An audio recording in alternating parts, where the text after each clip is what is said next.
ሀይሚ እጅግ በጣም አሳዛኝና እጅግ በጣም አደገኛ የሚባል ውሳኔ ወስናለች። ብሩክ ሁሉንም ነገር እንተወው፣ እንርሳው፣ እኔም ደክሞኛል፣ አንቺም ደክሞሻል፣ ስለዚህ ይህንን ፍቅራችን እናስቀጥለው እባክሽ የሚል የይቅርታ ፕሮግራም ወይም ደግሞ የይቅርታ ጥያቄ ቢያቀርብላትም ሀይሚ በስርዓት ቁጭ ብላ ከአስከፈ የሆነውን ነገር የተፈጠረውን ነገር ስለ ነገ ህይወቷ ስለ ተመልካች ስለ እሱ ስላደረጋት ነገር በሙሉ ምላሽ ሰጠው። ከሱ ጋር መቀጠል እንደማትፈልግ እንግዲህ ጥላው ሄዳለች። ብሩክም እንግዲህ ይሄ ነገር በጣም እንደደከመው እንደሰለቸው እንደ አንድ ወንድ ልጅ ክብሩም እየተነካበት እንደነበረ ሁሉም ነገር እየሰለቸው እየበቃው እንደነበረ አስቀድሞ ተናግሮ ነበር።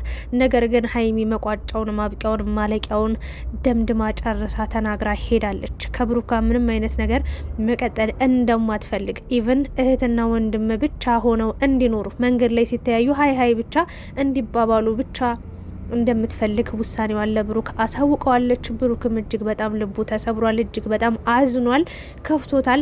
ያልጠበቀውን ምላሽ ነው ከሀይሚ ያገኘው ማለት ነው።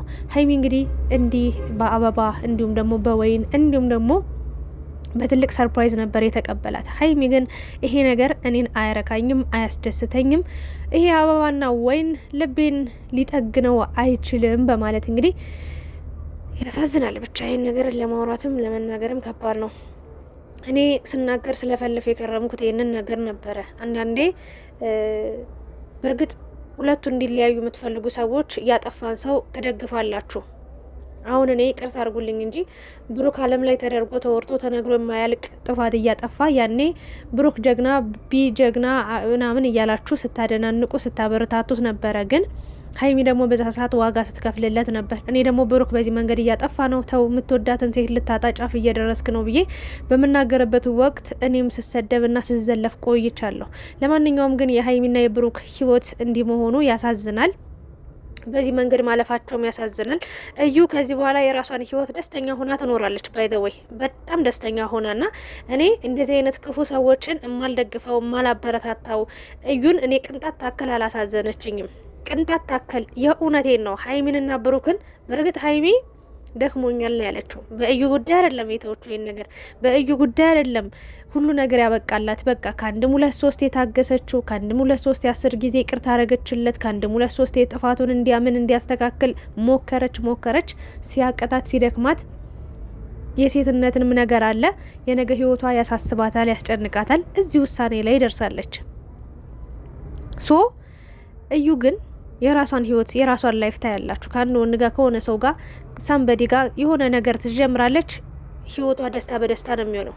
ያው ደስታዋ ለአንድ ወር ለሁለት ወር ቢሆንም ግን የሀይሚን ደስታ እስከ መጨረሻው ልታበላሸው ከጫፍ የደረሰችው እሷ ናት። እና ይቅርታ አድርጉልኝ፣ እኔ ክፉ ሰዎችን መቼም ይቅር ማለል ሰው ነኝ። ይቅርታ ያው ይቅር ማለት በቃ ይቅር ለእግዚአብሔር ማለት ጥሩ ነገር ነው።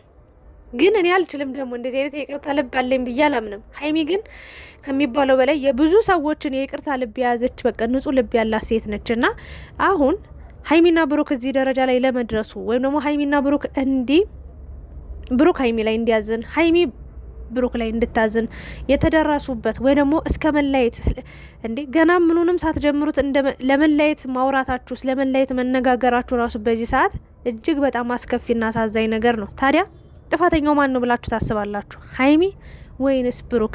የሀይሚስ ጥፋት ምንድን ነው ብላችሁ ታስባላችሁ? የብሩክስ ጥፋት ምንድን ነው ብላችሁ ታስባላችሁ? እኔ ልንገራችሁ፣ ጥፋቱ እየታየኝ ያለው ከብሩክ ነው። የሀይሚም ጥፋት አለ ብዬ አምናለሁ። ግን የብሩክን ልንገራችሁ። ብሩክ ሁሉን ነገር በራሱ የማድረግ ነገር አስቡትን። ያውን ላይ ማለት ነው እዩ እዛ ቤት ውስጥ ገብታ ብትኖር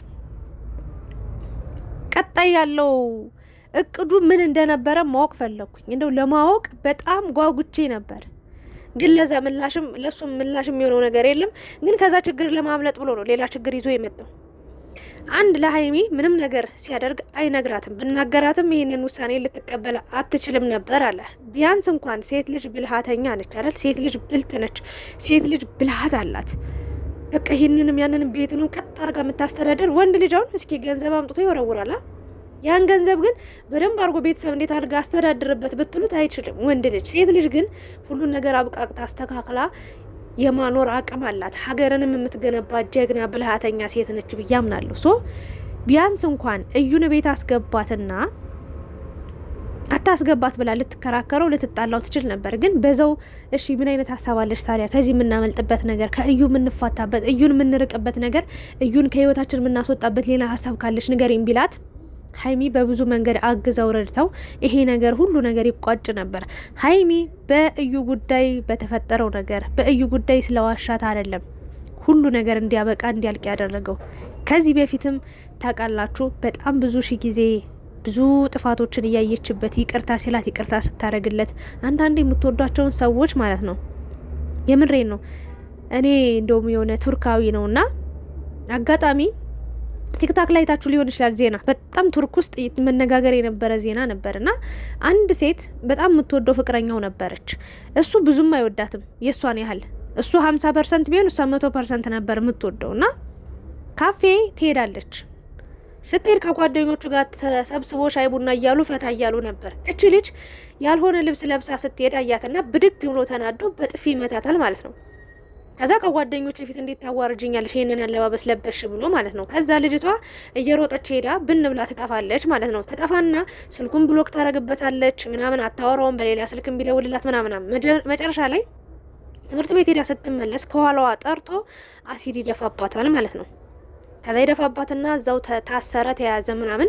ከዛ እስር ቤት 10 ምናምን አመት ተፈረደበት። ግን 2 አመት እንደሞላው የኮሮና ሰዓት ላይ በቃ እስረኞች ይቀነሱ በሚባል ሰዓት ወጦ ነበረ እና በዛ ሰዓት እስር ቤት እያለ መጀመሪያውን ደብዳቤ ይጽፍላት ነበረ። ከዛስ እንግዲህ ፊቷን እንደዛ ብልሽትሽት ታርጎት በቃ የቱርክ መንግስት ሳይቀር ህዝቡ ሳይቀር ብዙ ነገሮች ብለውት ይሄ ልጅ ብዙ በቃ 13 አመት ፌር አይደለም ከዛ በላይ መጨመር አለበት መታሰር አለበት እያሉ ሁሉም ሲቃወሙት ነበር። መጨረሻ ላይ ግን ከእስር ቤት እንደተለቀቀ ያችን 2 አመት ታሞ እሷም ክሴን አነሳለው በቃ ይውጣ አለች። እሱም ደግሞ ለእሷ ፕሮፖዝ ቀለበት አረገላት። በቃ ይሄ ህይወቴን ዘመን በሙሉ ዋጋ ከፍዬልሽ እኖራለሁ አብሬ ብሎ ቃል ገብቶላት ቀለበት አድርገው አብረው መኖር ጀመሩ ማለት ነው። ይህንን ነገር ላወራላችሁ የቻልኩት ምንድን ነው፣ አንዳንዴ ሴት ልጅ ስትወድ ስታፈቅር እስከ ጥግ ድረስ ዋጋ ትከፍላለች። እና ወደ ሀይሚ ስመጣላችሁ ብሩክ በጣም በብዙ መንገድ ጎድቷታል። ግን እሷን ሲጎዳ እሷ አልተጎዳም ወይ ለሚለው 1000 ጊዜ ነው የተጎዳው። እሱም ተሰብሯል፣ አዝኗል፣ ተከፍቷል፣ በጣም ብዙ ነገር አጥቷል። የእውነቴን ነው። ሰላማዊ ህይወትን እየኖረ አልነበረም፣ የሰላም እንቅልፍ እየተኛ አልነበረም። ግን ችግሩ የራሱ ስለሆነ ሀይሚ ልትታገሰው ሞከረች፣ ልትረዳው ሞከረች። ግን እኔ ሀይሚን እንደ ሩቅ ሰው እንደሚያት ነው የምረዳው። እኔ እስከዛሬ ድረስ ባየዋቸው ቪዲዮዎች በቃ የሩቅ ሰው ያረጋታል። ባል ሚስት ማለት ፍቅረኛ ማለት እኮ ጓደኛ ማለት ኢቭን ችግሮቻችሁ የምትነግሩት ነገር በቃ ደስታችሁንም ችግራችሁንም ተከፋፍላችሁ ተጋርታችሁ የምትኖሩበት ህይወት ነው አይደል? ሶ ይሄን ያለው ሀይሚ ከዛ በፊት ብዙ ጊዜ ይቅርታ ሲላት ስለምትወደው ይቅር ስትለው ብዙ ቀን ጥፋት አጥፍቶ ይቅርታ አድርጊልኝ ሀይሚዬ ሲላት ይቅርታ ስታደርግ ሀይሚ ምን አለች ዛሬ መሰላችሁ? ትክክለኛ ነገር ተናገረች። ብዙ ሰው አለች እኔን ለሁለተኛ ጊዜ አግተኸኛል አለች፣ ወይም ደግሞ ያለ ፍላጎት ያለ ፈቃዴ በር ዘግታ አስቀምጠኸኛል። ብዙ ሰው ጀግና፣ በጣም ጥሩ አረክ፣ ጠለፋው ተመችቶናል ምናምን እያሉ ይኮምታሉ አለች። እኔ ግን አልተመቸኝም፣ ወይም ደግሞ የኔን ህይወት ማንም ሊኖርልኝ አይችልም። እኔ ነኝ ህይወቱን ኑሮዬን የምኖረው፣ ነገም ስቃጠል መኖር አልፈልግም ነው እያለች ያለችው። አሁን ባሉበት ሁኔታ እኮ በብሩክ ምንም እንዳላዘነች በቃ እንደ ደከማት ነው ባጭሩ። ብሩክ ጥፋታ ጥፍታል እንደዚህ ያርጋል ሳይሆን በቃ እያደረገ ያለው ነገር ውስጧ እየተቀመጠ እኔ የሆነ ጊዜ አልተናገርኩም እንዴ? ካስታወሳችሁ መድኃኔዓለም ነው የምላችሁ። እኔ ቀድሜ ሁሉን ነገር እናገራለሁ። ጠንቋይ ሆኜ አይደለም፣ ግን የሆነ ነገር ሲናገር አንድ ሰው ምን አይነት መዘዝ ይዞ ምን አይነት ክፉ ነገር ይዞ እንደሚመጣ ስለማቅ ቀድሜ እናገራለሁ። ከዛ ውጭ ሌላ ምንም ምክንያት ኑሮኝ አቅ ምን አልኩ ይመሰላችሁ? ተው ብሩክ፣ ሀይሚ ላንተ ያላት እምነት በጣም እየቀነሰ እየመጣ ነው። አንተም ለሱ ያለህ እምነት እየቀነሰ እየመጣ ነው። ይሄ ነገር መቆም አለበት። 1000 ጊዜ አጥፍታ 1000 ጊዜ ይቅርታ ልታደርግልህ ትችላለች፣ ግን በውስጧ እየሰበሰበች እየያዘችው ያለ ነገር እንዳለ አትርሳ ብዬ ገና መጀመሪያ አንድ ብሎ መጨቃጨቅ መጣላት ሲጀምሩ ተናግሬያለሁ። ግን ማንም አልሰማኝም ነበር። እኔ የሆነ ነገር ስናገር ሰው እኔን ለመተቸት እኔን ለመሳደብ ለአንዳቸው ጥላቻ ለአንዳቸው ፍቅር ያለኝ ይመስላችኋል? መድኃኔዓለምን ብዬ እየነግራችኋለሁ። በታሪክ በህይወት የሀይሚና ብሩክ ተለያዩ የሚል ቃልም መስማትን አልፈልግም። እንዲለያዩም አልፈልግም፣ ደግሞም አይለያዩ። የዛሬው ቪዲዮ መግቢያውን ሳይ ደስ የሚል ነገር ይፈጠራል ብዬ አስቤ ነበረ። ሀይሚ በቃ አስባበት ሰንብታ ቆይት። ብሩክ እንድታስብበት ራሱ ጊዜ መስጠት አልፈለግም። ምክንያቱም ደብሮታላ። ሀይሚ በቃ እንደዛ ሲስቁ ሲጫወቱ ጥሩ ጊዜ ሲያሳልፉ የነበረው ላይፍ ዛሬ ላይ ቤቱ ጸጥ ረጭ ብሎ ሀይሚ ዝም ብላ፣ እኔም ከባሌ ጋር ተጣልቼ አስታውሳለሁ የወደ 2 ቀን ዘግቼው ማለት ነው። በቃ ነፍሱን የተጨነቀች እና አንዳንዴ እስኪ ለአንድ ደቂቃ ለአንድ ሰከንድ አንድ ሰው አብሯችሁ እያለ ይዝጋችሁ። በጣም ዝምታ በኢየሱስ ስም ከፍተኛ የሆነ በቃ አእምሯችሁ ላይ ጫና ነው የሚያሳድርባችሁ። በጣም በከባዱ ነው የምትቀጡት። ሰው እግዚአብሔርን ቢመታችሁ ይሻላል። የሆነ ነገር ተናግሮ ጮሆ ምናምን ቢላችሁ ይሻላል። ዝምታ ትልቅ ቅጣት ነው እና ሀይሚዬ ደግሞ ብለው ሲያቅታት ሲከብዳት የመረጠችው ምንድን ነው? ዝምታን ነው። ብሩክ ደግሞ በቃ ዝም ብላኝ አንድም ቀንም 2 ቀንም እንድታድር አልፈልግም፣ አሁኑኑ ይቅርታ አድርግልኝ አይነት ነገር ነው። እንደገና ደግሞ እሱም እንደደከመው እየተናገረ ነበር። እኔ ደግሞ ልናገር የምችለው ነገር ምንድን ነው? ብሩክ ያጠፋው አንተ እስከሆንክ ድረስ ይህን ችግር ወደ ህይወት ወደ ሀይሚም ህይወት ያመጣው አንተ እስከሆንክ ድረስ እስከ መጨረሻው ተፋልመ እስከ መጨረሻው ተስፋ ሳትቆርጥ ወንድ ልጅ ስንት ዋጋ ይከፍል የለ እንዴ? ነፍሱን መስዋዕት እስከ ማድረግ ይደርስ አይደል እንዴ? ለሚወደው ለሚያፈቅረው ሰው የምሬን ነው ምልህ። ሀይሚ በትንሽ ነገር የምትታለል ሴት ነች። ግን አንተ ሀይሚ ቃሉን አወጣችሁ እንጂ አንተም ቀድመ ተስፋ ቆርጠ ነበር። እውነት እንነጋገር ከተባለ ሀይሚን መለመን አማላጅ መላክ ለምን ሺህ ጊዜ ሽምግልና አትልክም? ላጠፋው ጥፋት አሁንም እኮ ትክክል እንደሆንክ ነው የምታስበው። በነገራችን ላይ በእርግጥ ላለፈ ነገር መወቃቀሱ ትክክል ነው ብዬ ባላምንም ሀይሚ መልካም ነገር ነው የተናገረችው። ለነገ ህይወትም ይጠቅመሃል፣ አስተዋይ ሁን በማለት ተናግራለች። እና ሁሉን ነገር ስትነግረው በቃ ስለምትሄጂ መለየት ስለፈለግሽ ከኔ በቃ ጸጥ ብለሽኝ ሂጂ፣ ምንም ነገር አትናገሪ፣ ምንም ነገር አትበይኝ ነበር ሲላት የነበረው። ሀይሚ ግን መናገር ያለባትን ነገር እስከ ጥግ ድረስ ተናግራ በተቀመጠበት ነው ትታው የሄደችው። ይሄ አበባ ይሄ ወይን ልቤን ሊጠግን አይችልም በማለት እንግዲህ ተናግራለች። ሁሉ ነገር እንደሰለቻት፣ ሁሉ ነገር እንደበቃት ታስታውቃለች። ግን የብሩክ ጥፋት ይሄንን ካለን ዛሬ ጥሩ ነገር ነው ያደረገው ብዬ አምናለሁ።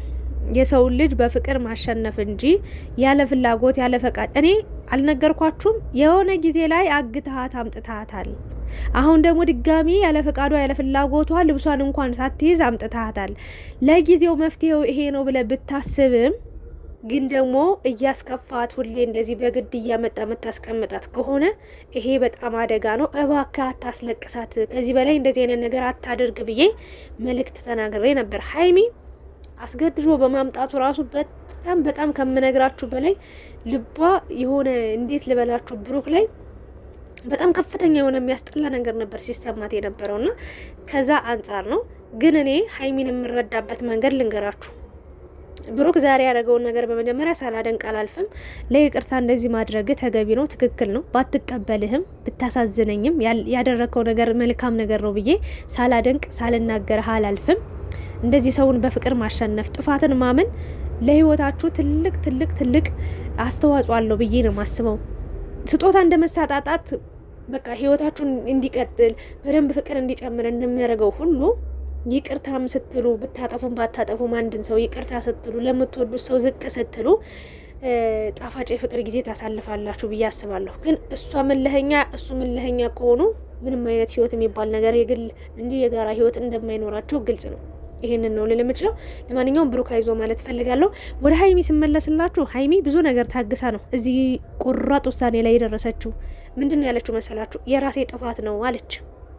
በቃ ራሴ መወሰን ስለማልችል እኔም ሀይሚን የሆነ ጊዜ አልወቀስኳትም። በእውነት በደንብ የምታዳምጡኝ የምትረዱኝ ሰዎች ከልባችሁ የምትሰሙኝ ሰዎች ካላችሁ አልተናገርኩም። ሀይሚ ብሩክ እንደዚህ አይነት ውሳኔ እንዲወስን ያደረግሽው እራስሽ ነሽ ብያለሁ። እሺ መጀመሪያ ከሴት ጋር ማደሩን ሰማሽ፣ ይቅርታ አረግሽለት።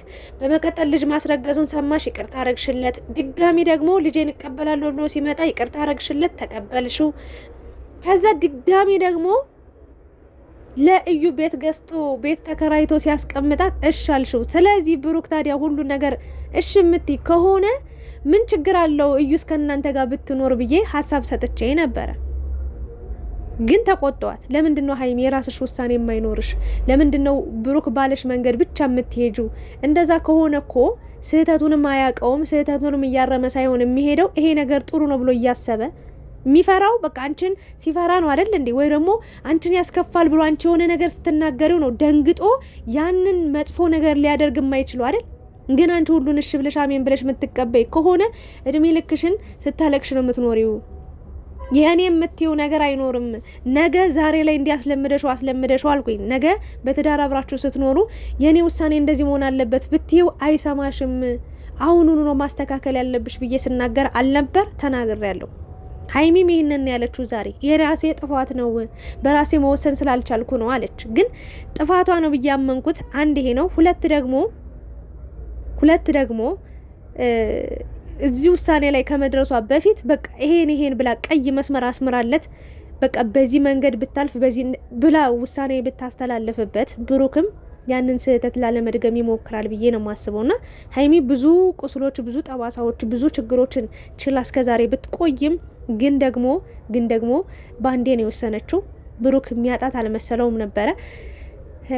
ብቻ ይሄ ነገር ነው እውነት ነው ሀይሚ ጋር ያለው ነገር ብዬ ስናገር ደግሞ ልቧ ደምቷል። እንደ አንድ ሴት አንድ ሰው አምናችሁት ወዳችሁት ልባችሁን አሳልፋችሁ ሰጣችሁ ብዙ ተስፋ አድርጋችሁ ከዛ ደግሞ ያ ነገር ምንም ቫሊው እንደሌለው ባንዴ በቃ ብትንትን ብሎ እንደሚቀር ስታስቡ ስለ ነገ ህይወታችሁ እኮ የተስተካከለ ህይወት ይኖራል። እንደዚህ አድጌ ወልጄ እንደዚህ ቤተሰብ መስርቼ ምናምን የሚለውን ነገር ስታስቡ ምንም ይያዝ የሚጨበጥ ነገር ከሌለው ውሳኔያችሁ ምንድን ነው የሚሆነው? በቃ ይሄን ከዚህ ሁሉ ድካም ከዚህ ሁሉ ነገር እረፍት ካላገኘውበት ለነገ ህይወቴ በቃ መያዣ መጨበጫ ነገር ከሌለው እዚሁ አቆማለሁ ብላችሁ ነው የምታስቡት። በሀይሚ ቦታ ብሆን ትክክል ናት ብዬ አምናለሁ። ግን ደግሞ ዋናው ሀይሚንና ብሩክ አንድ ለማድረግ አይደለ? ሀይሚ ተረጋጊ። እንደ ብሩክ አይነት ሰው ታገኛለች ብዬ አላምንም። እኔ ብሩክን የሚመስል ሰው ልታገኝ ትችላለች፣ ግን ብሩክን ልታገኘው አትችም። ብሩክን ቢሆን ሀይሚን የመሰለች ሴት ልታገኝ አትችልም። የምሬ ነው። ሀይሚን ልታገኛት አትችልም እና መሆን የለበትም። ተታረቁ። ሀይሚዬ ይቅርታ አድርጊለት። ይሄ ልጅ እኔ እርግጠኛው የምነግራችሁ ነገር ሀይሚ እንደዚህ ያለችው ግን የሩታ ጣፋንታ እንዳይደርስሽ ደግሞ እፈራለሁ። ሴት ልጅ ነሽ። አንዳንዴ ከሚያውቁት ሰይጣን ምንድነው ከማያውቁት መልአክ የሚያውቁት ሰይጣን ይሻላል ይባላል። አብሮሽ የኖረ አብሮሽ ያደገ አብሮሽ ያሳደገሽ አብረሽ ያሳደገሽው ሰው ይሻላል። ተራርማችሁ ይሄ ችግርህ ተባብላችሁ መኖር የተሻለ ነው እንጂ አንቺም ሄደሽ በዛ ሰው አታጭም፣ እሱም እዛ ሄዶ ሰው አያጣም። ግን ያባከናችሁትን ጊዜ አስቡ፣ ያሳለፋችሁትን ጊዜ አስቡ። የእውነቴን ነው። ስለ ተመልካች አስቡ። በእርግጥ ተመልካች ኑሮዬን አይኖርልኝም ብለሻል እና ሀይሚዬ መረጋጋት አለብሽ። ህይወት እንዲህ ባንዴ የሚወጣበት አይደለም። የእውነት አንዳንዴ ህይወት ስትገቡ ዘው ብላችሁ ቀላል ነው። መድኃኔዓለምን ከአንድ ሰው ጋር ትዳር ለመመስረት፣ ከአንድ ሰው ጋር ለመፋቀር፣ ከአንድ ሰው ጋር ቤተሰብ በቃ መድኃኔዓለምን ነው ብላችሁ በጣም ቀላል ለመግባት፣ ለመውጣት ግን መድኃኔዓለም የተራራ በቃ ሰማይ ታውቃላችሁ። ሰማይ ላይ እየቧጠጣችሁ እንደመውጣት ማለት ነው። መሬት ላይ ሆናችሁ ያለ መሰላል ያለ ምንም ቧጠጣችሁ እንደመውጣት ነው የሚከብደው በጣም እና ሀይሚዬ እባክሽ ተረጋጊ ነው የሚለው። እንደተናገርኩት ከማያውቁት መልአክ የሚያውቁት ሰይጣን ይሻላል እና ብሩክ ሰይጣን ነው እያልኩኝ አይደለም። በቃ እስከ ጉድለቱ እስከ ድክመቱ እስከ ክፍተቱ አሜን ብለሽ ብትቀበይ እና መጀመሪያውንም ያንቺ ክፍተቶች ባይኖሩም ብሩክን በዚህ ልክ ይሳሳታል፣ ይዋሻል፣ በዚህ ልክ ያልሆነ ውሳኔ ይወስናል ብዬ ስለማላምን ያንቺም እዚህ ጋር ጥፋት ስላለብሽ ያን ነገር አስተካክሎ መቀጠል ብሩክ እንዲያስተካክል አንቺም ያለብሽን ችግር ራስሽም አይተሽ ማስተካከል ይቻላል እንጂ በብሩክ እንደማስደቀኝ አውቃለሁ። በነገራችን ላይ ይሄ ልጅ እንዲማር እንዲስተካከል እንጂ ጠልተው አይደለም። ብሩክም ተረጋጋ። ሀይሚ እንዲያለችኝ ብለ ደግሞ አንተ ደግሞ ሄደ እዛ ማይሆን ህይወት ውስጥ ገብተ ደግሞ እድሜ ልክን ስታለቅስ እንዳትኖር፣ ሀይሚንም የሚያስቆጫት የሚያሳዝናትን ነገር እንዳታረግ፣ ሀይሚም ደግሞ በዚሁ የምትቀጥ ከሆነ የምትጸጸችበት ህይወት እንዳይሆንብሽ ባካችሁ ተረጋጉ ለማለት ነው። አመሰግናለሁ። እናንተን ሀሳብ አስተያየትም ኮሜንት ላይ አስቀምጡ። ቴንኪዩ